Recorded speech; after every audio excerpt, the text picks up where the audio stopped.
Yo, let's get it. The streets of North Philly don't play, especially when the sun dips and the shadows start stretching like they're trying to grab your ankles. My boy Jax was the definition of chasing a bag. The man had zero chill when it came to making money.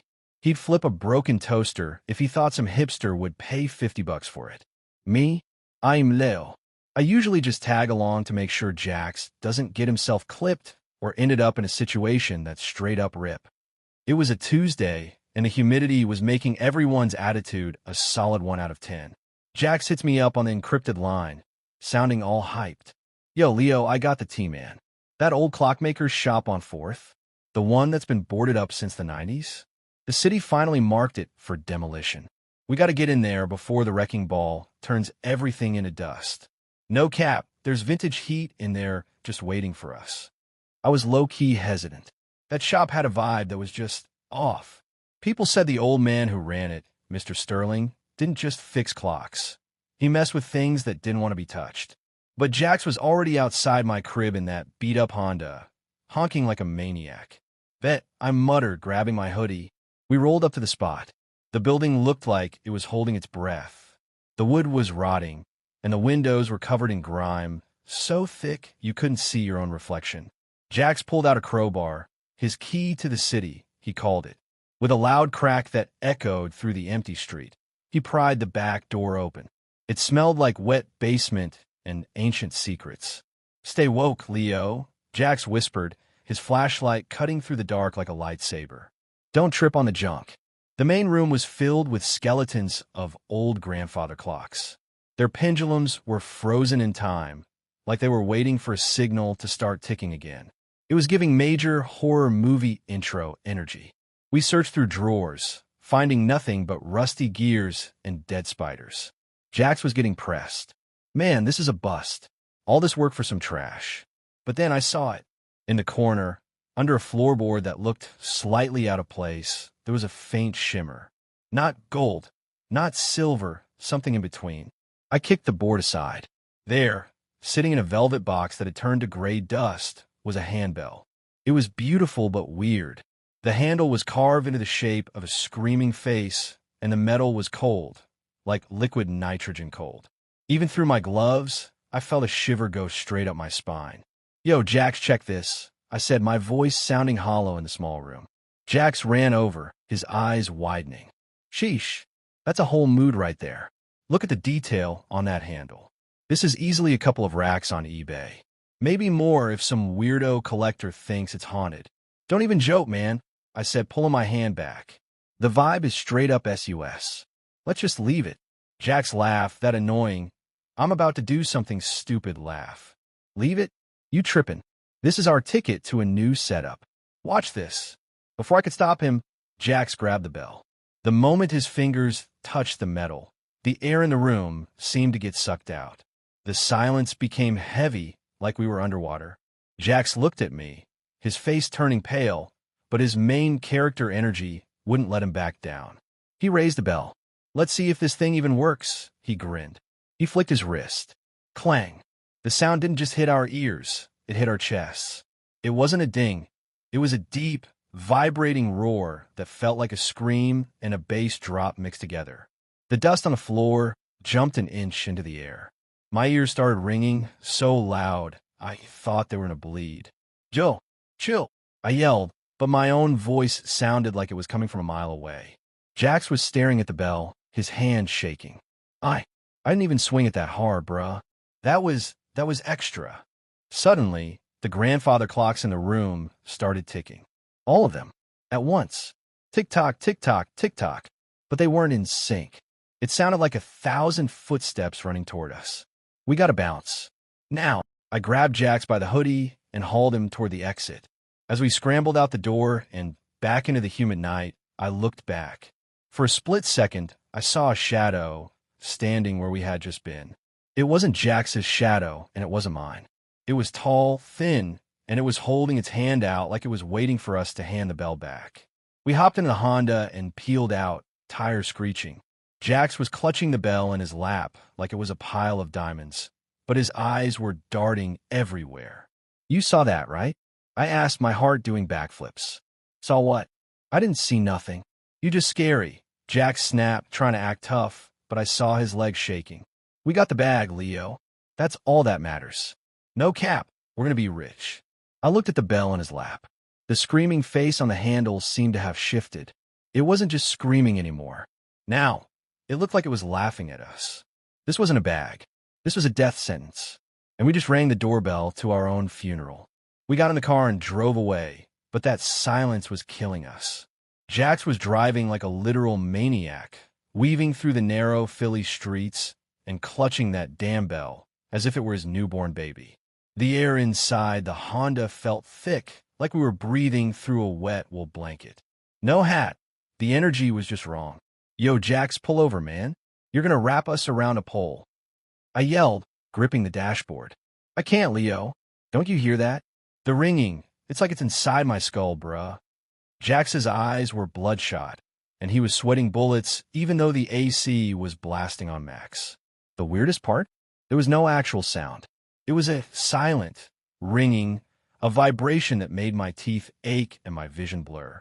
We finally reached Jax's crib, a small apartment that usually smelled like cheap pizza and Febreze. But tonight, the moment we stepped inside, it felt like a walk-in freezer.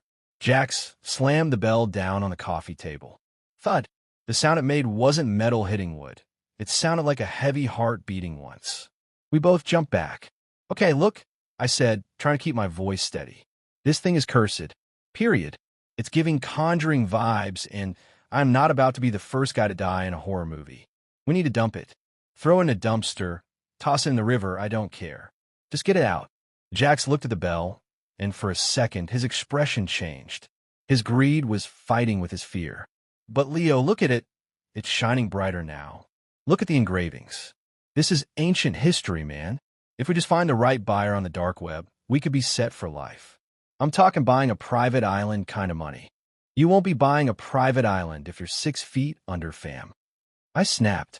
We decided to sleep on it, or at least try to. Jax went to his room, and I crashed on the sofa. I kept staring at that bell on the table. In the moonlight, the screaming face on the handle looked like it was moving, its mouth opening wider and wider. I threw a jacket over it because I couldn't stand the sight of it. I must have drifted off into a light, twitchy sleep because suddenly I woke up to a sound that made my blood turn to ice. Clang. Just one ring. Short. Sharp. I sat up, my heart hammering against my ribs. Jax? That you? No answer. The apartment was deathly silent. I pulled the jacket off the table. The bell was gone. Joe. Fax. This ain't funny, man. If you're playing with me, I'm out. I stood up, my legs feeling like jelly. I walked toward Jax's room, the floorboards groaning under my feet. The door was slightly ajar.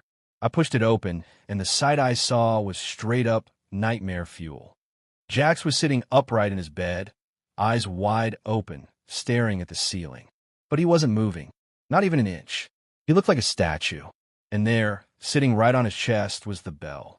It was glowing with a faint, sickly green light. Jax, I whispered, reaching out to touch his shoulder. The moment my finger brushed his skin, Jax's head snapped toward me. His eyes were completely black.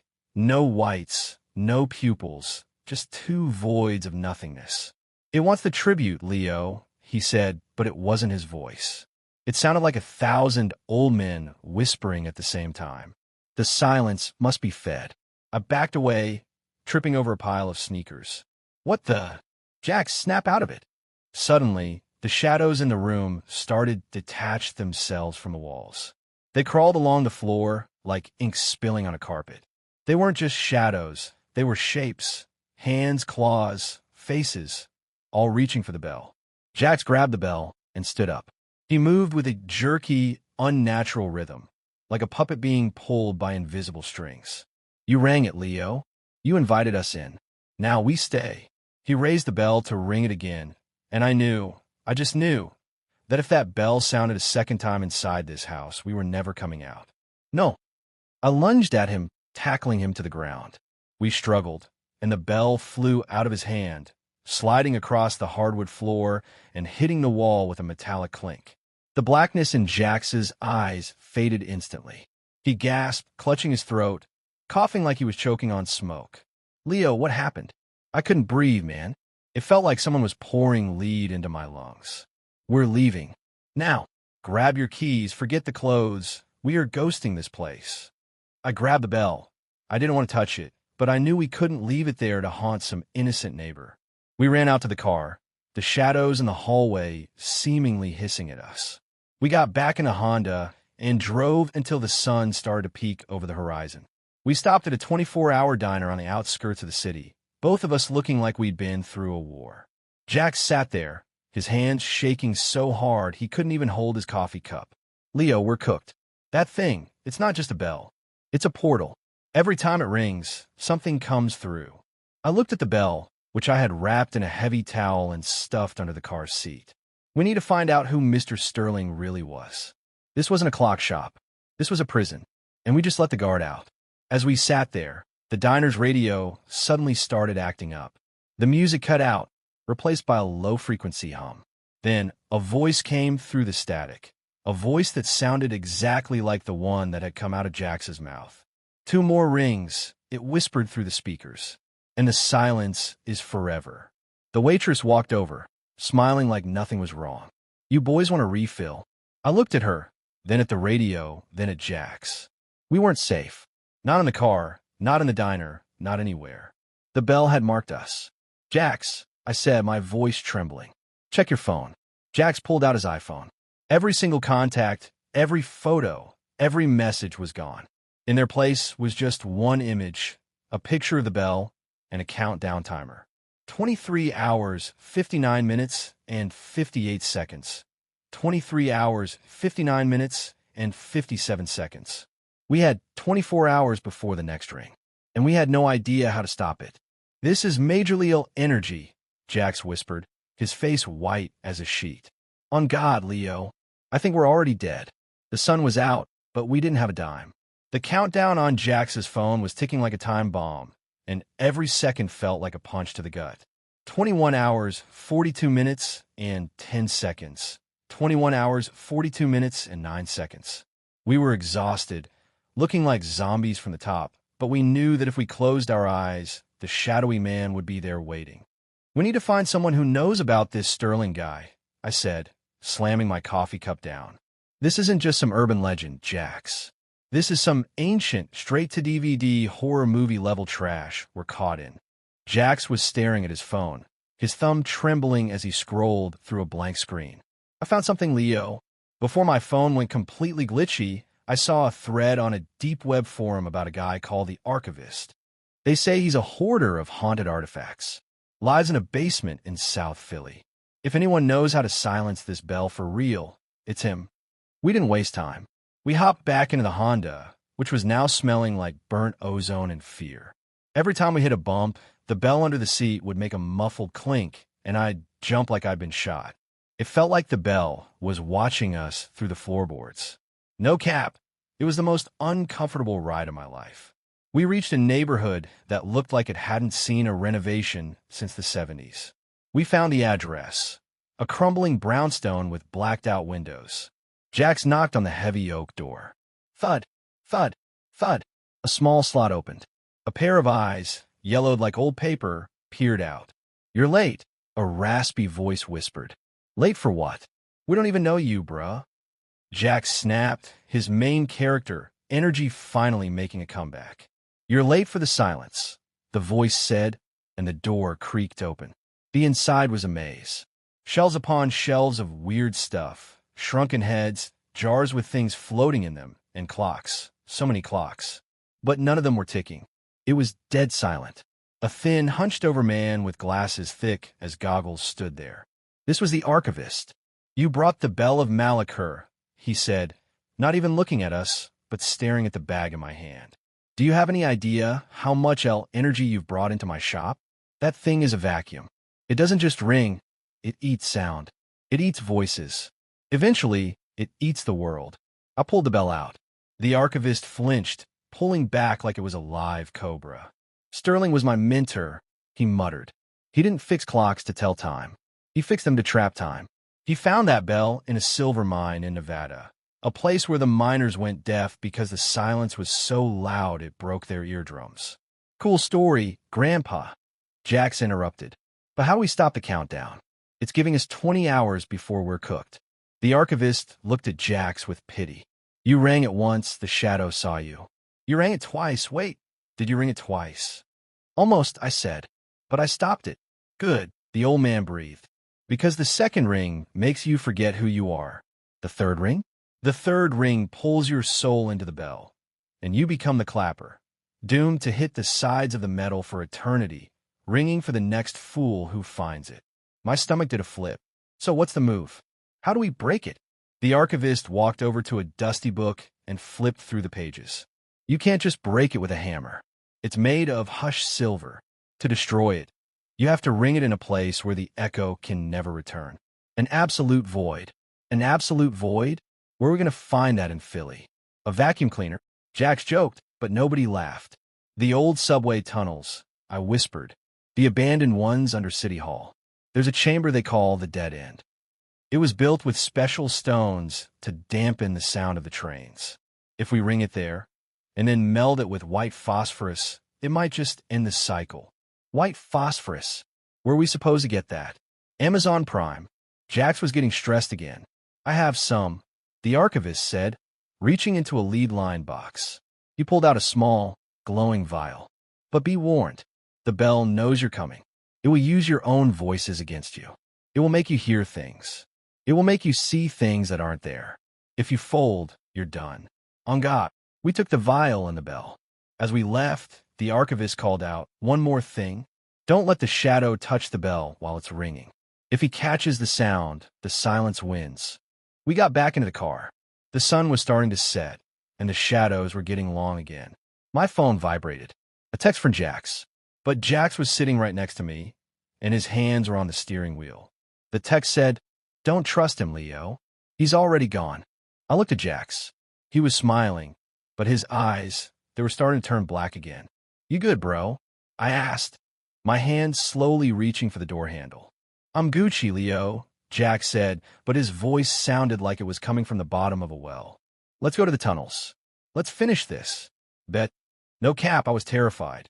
Was this the bell messing with my head?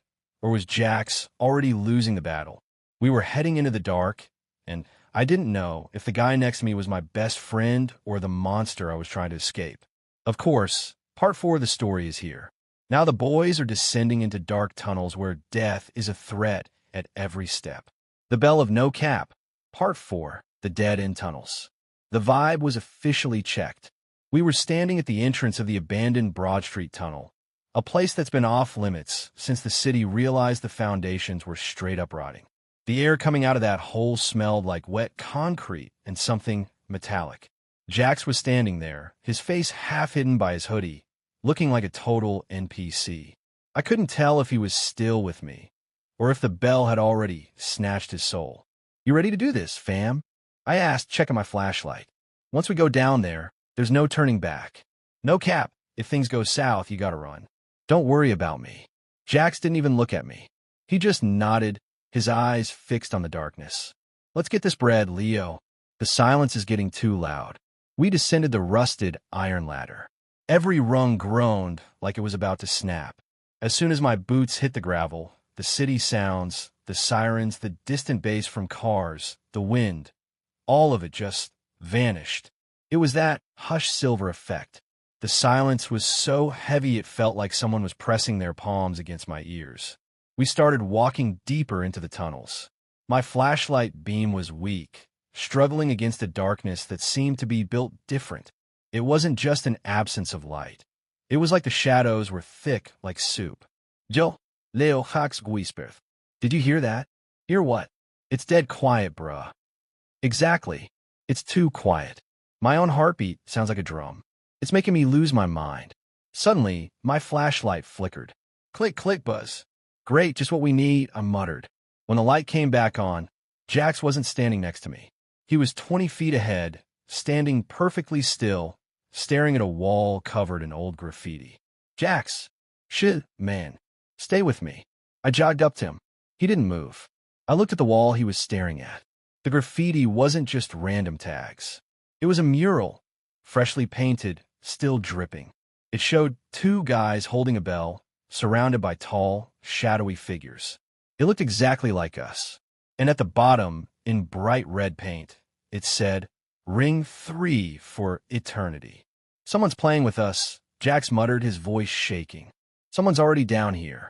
We kept moving, our shadows stretching long and distorted on the tunnel walls.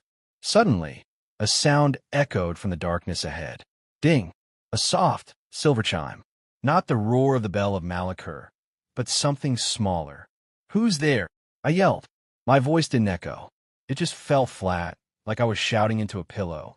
Out of the gloom, a figure emerged. It was a girl, maybe 19, wearing a vintage denim jacket and looking absolutely lost. Her eyes were glazed over, and in her hand, she held a small silver coin. "Don't ring it," she whispered. "He's hungry. He hasn't had a new voice in 50 years. "Who are you talking about?" "The Shadow Man," I asked, stepping closer. But as I got near, her face started to glitch. Her jaw dropped lower than humanly possible, and her skin turned the color of ash. "The silence is lit," she rasped, and then she literally dissolved into a cloud of black dust. Jax backed away, tripping over a rail. Yo, that was mid-key terrifying. "We gotta get to the dead-end chamber now."